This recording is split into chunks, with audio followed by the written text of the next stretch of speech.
Моето пътешествие низ населените места во Македонија ете ме донесе, така да речам, и во незините урбани места и предели.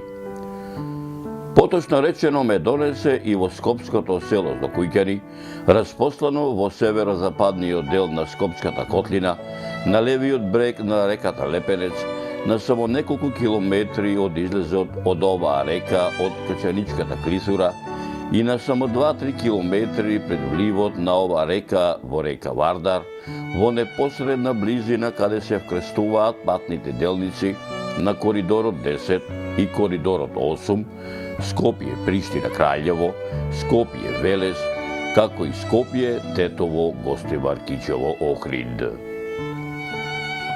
Наминав во Злокујќани мештаните да ми го раскажат минатото на нивниот роден крај, а преку нивните лични сеќавања, различни по време и простор, и вам, драги мои, да ви доловам дел од непорекливата драгоцена слика за Злокујќани низ времето, надополнета со веродостојни сведоштва и историски аргументи за ова село. Со надеж дека меѓу помладите злокујќанци по раѓање или по потекло, особено меѓу оние поупатени во областите на историјата и антропогеографијата, ке се изнајдат и љубопитници и ентузијасти кои за голем број прашања, изнесени делумно, фатени или недопрени овде, ке вложат и љубов и труд и знаење, за да ги доистражат и изнесат на виделина, спасувајќи ги од неправедната правна заборавот.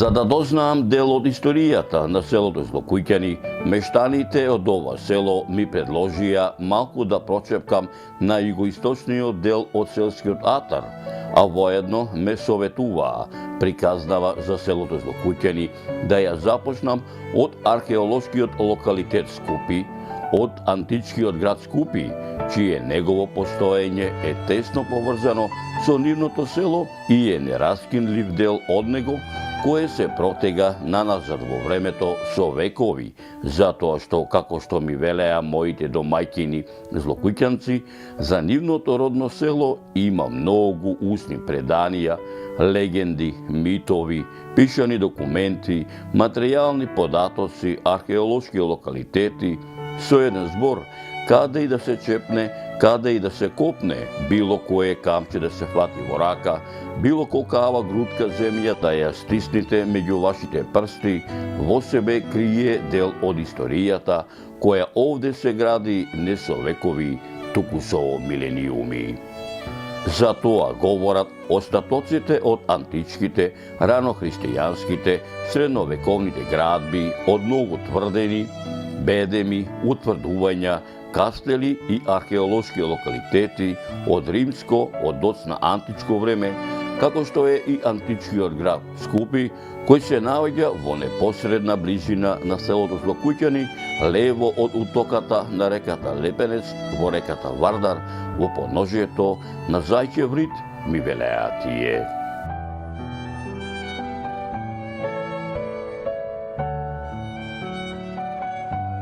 Почитувани мои, предлогот на моите домајќини со задоволство го прифатив репортажава за селото Злокујќани во вистинска смисла на зборот да ја започнам од античкиот град Скупи.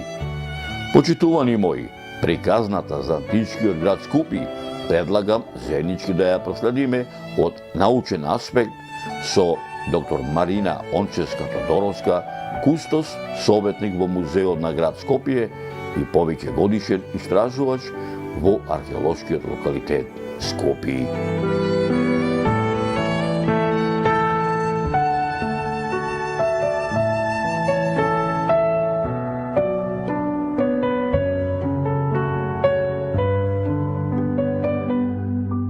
За разлика од раноцарскиот период, кој е обележан во историјата со едни големи проширувања на територијални на Римската империја, со еден процут во секаков можен обем на државата, кога и градот Скупи се развива и го достигнува својот максимум.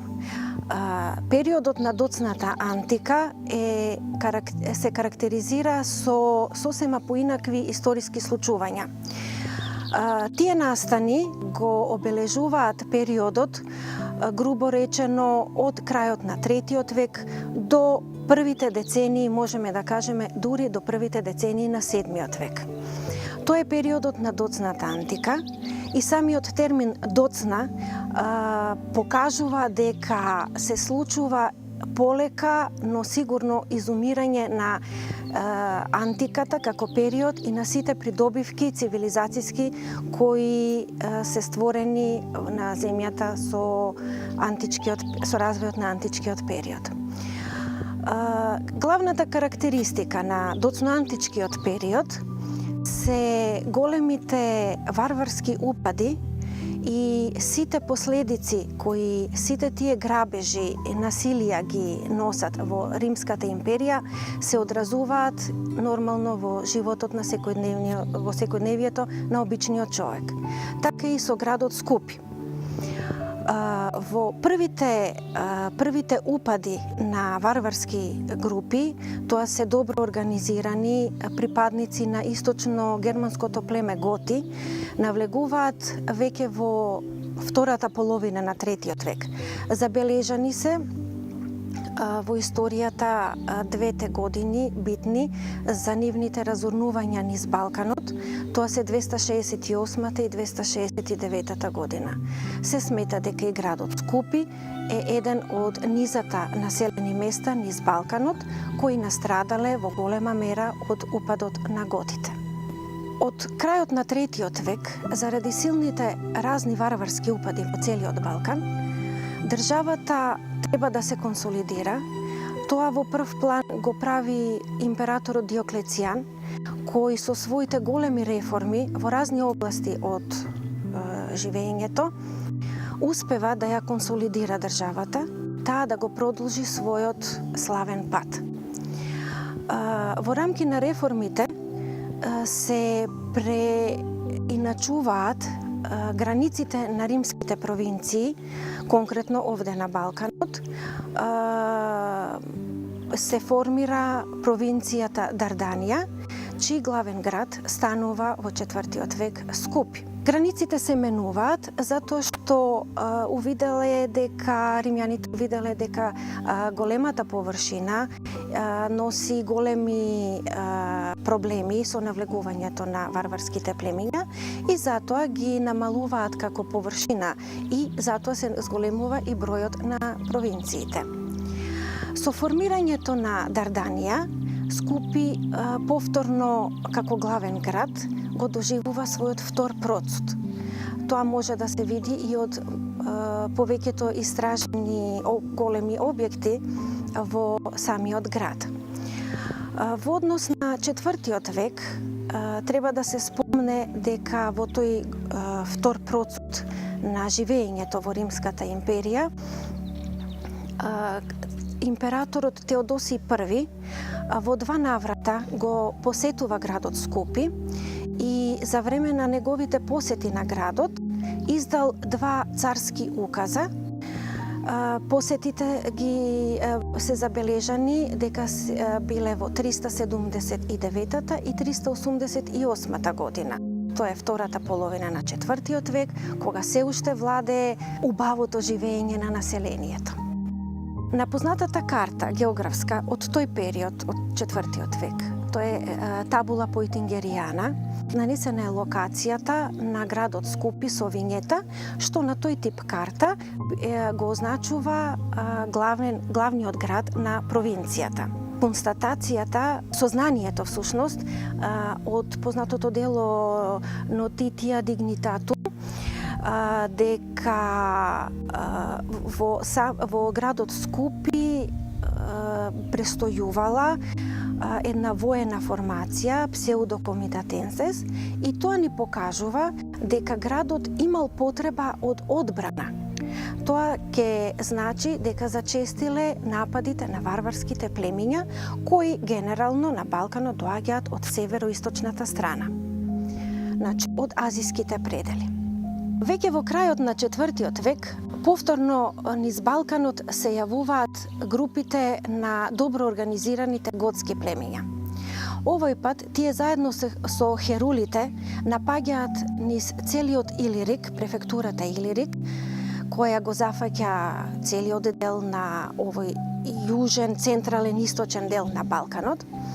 Така да тие јуришаат низ просторите на Мезија, Тракија, Македонија, Дарданија и голем број на градови, населени места се зафатени од овие напади на готите. Во 5 век се регистрирани следно припадници на следно многу позастрашувачко племе, азиско, тоа се хуните. Нивните продори се забележани во историјата во 441 и 447 година. Треба да напоменеме дека хуните се многу по би рекле диво племе од готите. Тие кога напаѓаат целосно ги уништуваат градовите. Така да населението на Балканот, па и Скопското, е приморано да ги напушта своите домови и да бега на повисоките места, како што е случајот со Скупи, на околните ридови, дури до Водно, до Кале, насекаде, за да може да се спаси голиот живот. Во овој период, иако е тежок за живење и целото општество, целата држава е осиромашена, се јавува оној процут на новата религија, на христијанството, кое на наше тло овде во Скупи конкретно е забележано со голема црковна колонија, за чии потреби биле изградени и храмови, кои подоцна заедно со другите објекти ќе ги спомнеме. Во 518 година, тоа е почетокот на 6 век, се случил големиот катастрофален земјотрес, кој е познат по тоа што не само што го разорнал Скупи до темел, бил почувствуван на поголем регион на Балканот, наводно во јужните делови на Косово и дури до Пелагонија, така да може да се помисли која била разорната моќ на тој земјотрес. Во 6 век населението нормално, локално останува да живее, тоа се неговите домови, куќи, навики, традиции, но 6 век е повторно исполнет со нови варварски упади. Тоа се сега словените, кутригурите, аварите, здружени или поединачни упади се забележани во историјата во повеќе наврати, така да овие, особено словените, се со карактер на населување. И тоа е периодот кога почнува големото населување на словените, со кои се менува целосно етничкиот карактер на населението во овие региони, па и во Скопје. Кога би зборувале понатаму за градбите кои се изградени во доцноантичкиот период, веднаш ќе се поврземе со 4 век, за кој спомнавме дека е дел од втората градителски бум во империјата. И од тој период, како главен објект, да ја спомнеме цивилната базилика. Тоа е собранието на градот.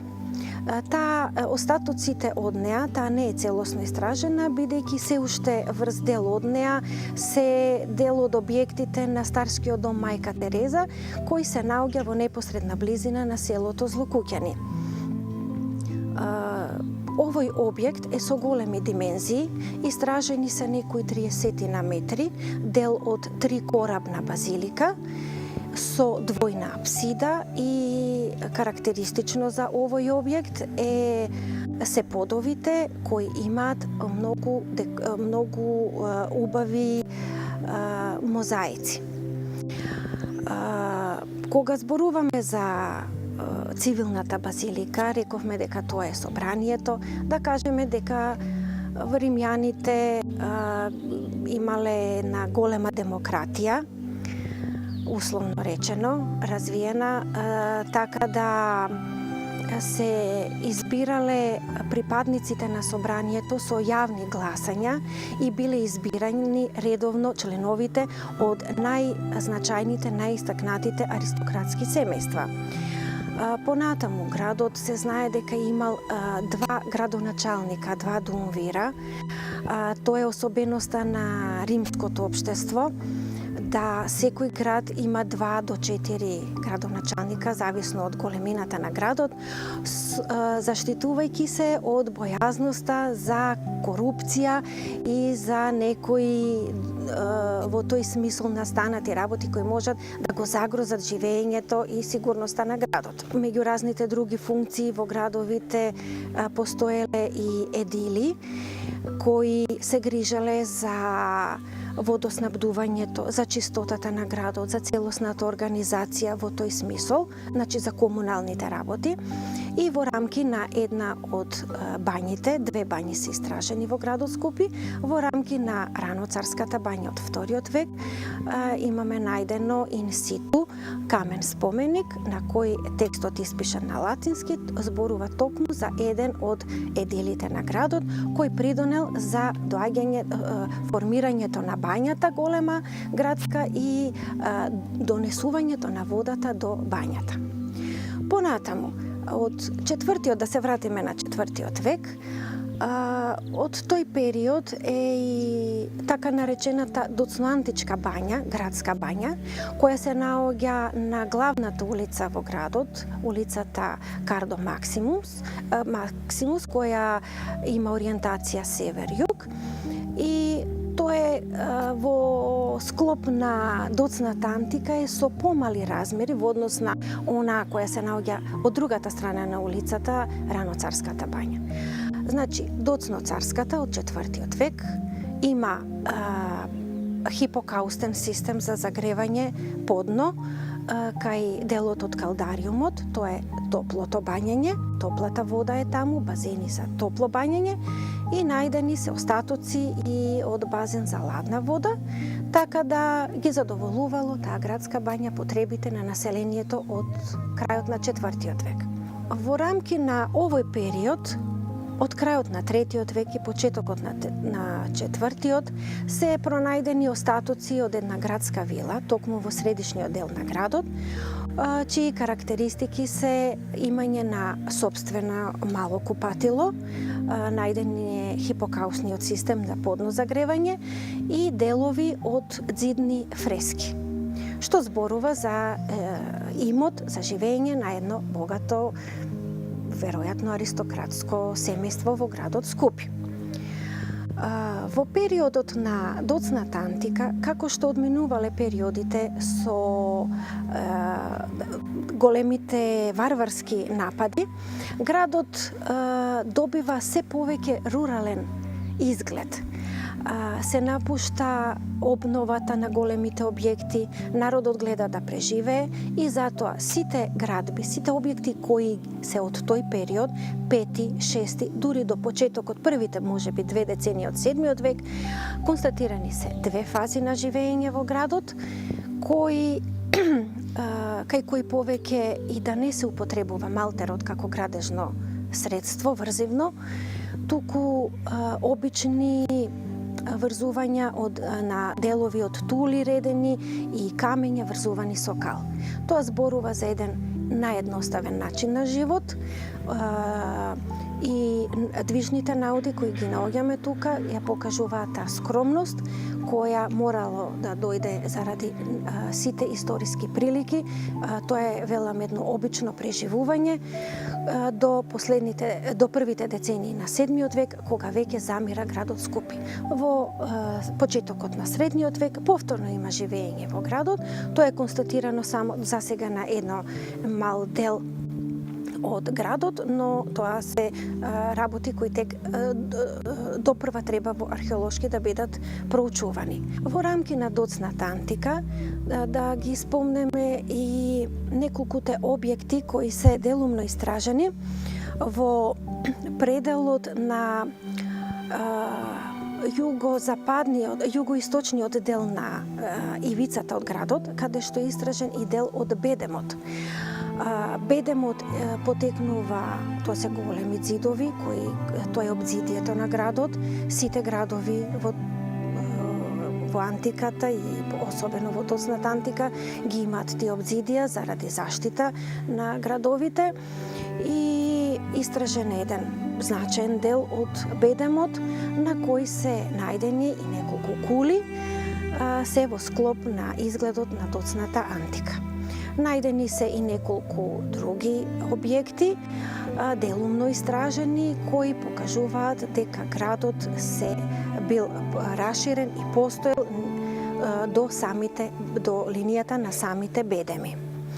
Во однос на движниот материјал, кој е разновиден од разни материјали, грнчаријата од глина,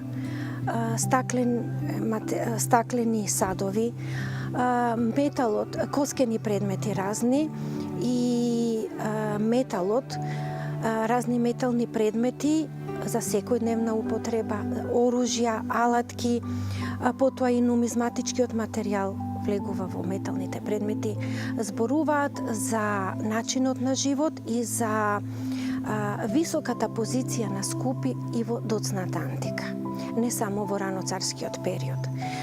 Зборувајќи за грнчаријата, може да се каже дека дури до крајот на 6 век наоѓаме делови од садови кои се луксузни, импорт, изработени во источно-медитеранските работилници за грнчарија, со кои е преплавен целиот Медитеран и Римската империја насекаде, што значи дека и во градот Скупи тоа се уште успевало да допре по трговските патишта. Инаку нумизматичкиот материјал е особено богат, тоа се неколку илјадници монети кои го даваат пресекот на градот. Зборувајќи за монетите, да ја спомнеме оставата, велиме ние археолозите, тоа е еден колективен нумизматички материјал кој во едно садче бил закопан токму на главната улица во Скупи во периодот на големите бегања на населението пред варварските упади. Последната монета секогаш во овие колективни наоди го покажува приближно датумот на поставување на одложување на тој наод, така да тоа е императорот Маврики, монета од императорот Маврики Тибери, кој владее до 602 година, и со тоа Скупи се вклопува во низата градови, низ Балканот, низ целиот Илирик, каде што има бројни вакви нумизматички остави кои говорат за крајот на античкото живење. Во градот Скупи од ранохристијанскиот период со археолошките истражувања се речиси целосно истражени две големи ранохристијански базилики.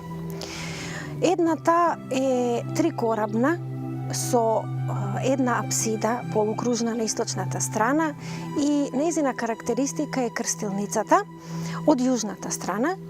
И долго време се сметаше дека таа може да биде една од главните, дали врзана со епископијата и така натаму, додека не се изнајде и следната базилика, која е со малку поголеми димензии, Исто е трокорабна.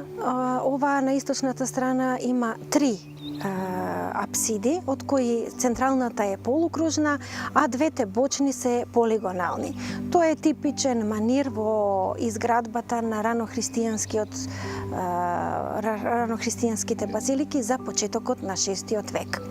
Оваа базилика е многу подолга, со тоа што на нејзиниот западен влез, од каде што се влекувало, бил изграден еден поголем атриум, кој давал една поголема, да речеме, една грандиозност на базиликата.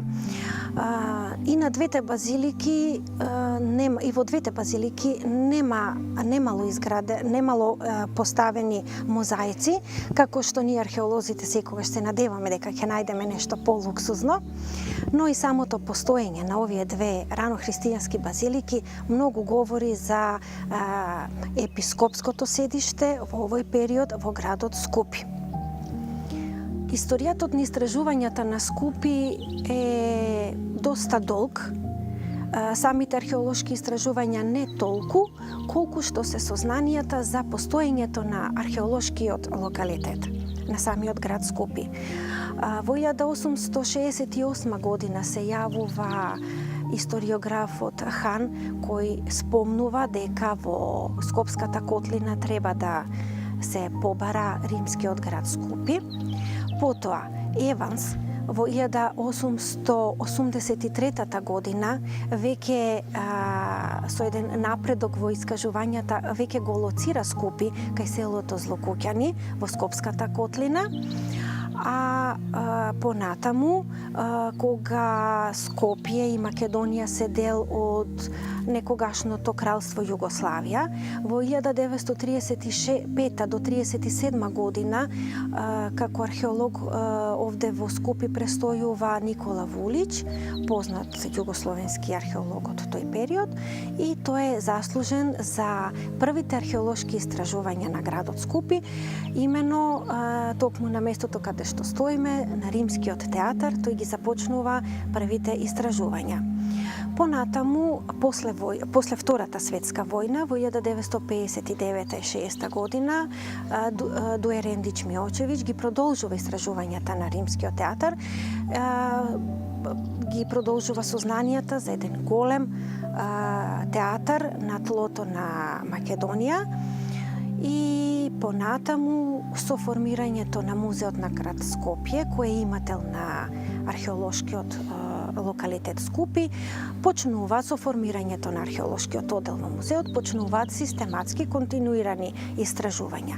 Во рамки на тие истражувања да се за одбележување се истражувањата изведени 1970 и 1971 година од професорот Иван Микулчиќ, кој ги истражува голем број погребувања на источната некропола од Скупи, и тогаш се дознаваат многу работи од историјата на Скупи токму преку движните наоди кои се како гробни прилози најдени во погребувањата. Понатаму